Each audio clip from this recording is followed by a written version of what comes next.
सो ये वाला जो क्वेश्चन तुम लोग को स्क्रीन में दिख रहा है ना, ये वाला क्वेश्चन इसी साल का जेईई मेन का क्वेश्चन है। एक शिफ्ट में शायद 11 अप्रैल के फर्स्ट शिफ्ट में ये वाला क्वेश्चन पूछा गया है directly from the quadratic equation, जो कि बहुत ही कम होता है।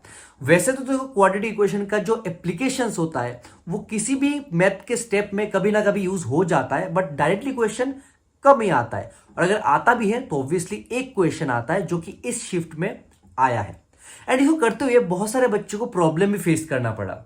क्यों करना पड़ा देखते हैं इसको, एंड ऑब्जर्व भी करते हैं कि ये वाला क्वेश्चन उतना हार्ड था जितना तुम लोगों ने इसको बना दिया है। तो देखो क्वेश्चन में बेसिकली ये हमें पूछा गया है कि यहां पे ए एंड बी दो रूट है इस क्वाड्रेटिक इक्वेशन का। अभी यहां से हमें ये जो यहां पे स्ट्रक्चर दिख रहा है ना, इसका वैल्यू निकालना है। एंड ये वाला स्ट्रक्चर देख के ही बहुत सारे बच्चों को प्रॉब्लम हुआ क्योंकि इसका सॉल्यूशन कैसे निकालेंगे।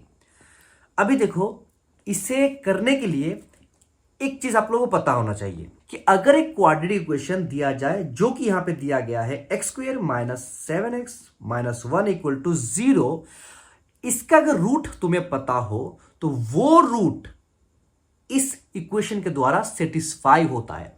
मतलब यहां पे जो a का वैल्यू दिया गया है ना, जो a एंड b दो रूट है, तो हम लोग क्या कर सकते हैं, x को रिप्लेस करके a लिख सकते हैं, क्योंकि हमें पता है कि x का दो वैल्यू निकलता है जो कि है a एंड b, जिसको हम लोग रूट बोलते हैं।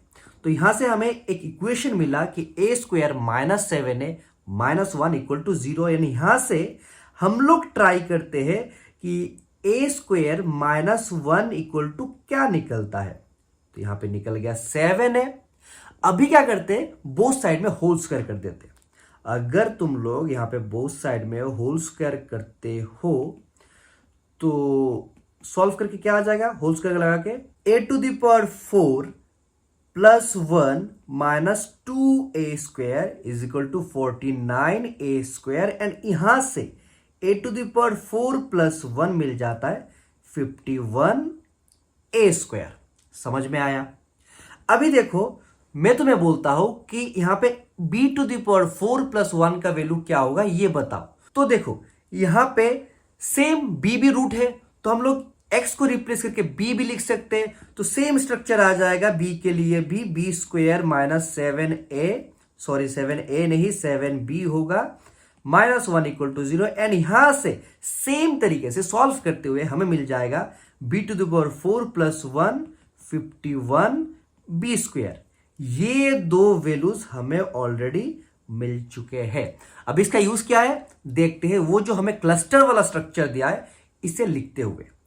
तो स्ट्रक्चर में यहां पे हमें दिया गया है a टू द पावर 21, एक सेकेंड लिख लेते हैं, a to the power 21 plus b to the power 21 and plus a to the power 17 divided by क्या था, a to the power 19 plus b to the power 19।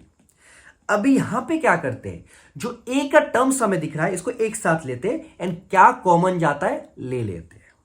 जैसे कि एक साथ करते हैं पहले a के टर्म्स को एंड b के टर्म्स को भी सेम एक साथ करते हैं एंड इन द डिनोमिनेटर जो है लिख लेते हैं।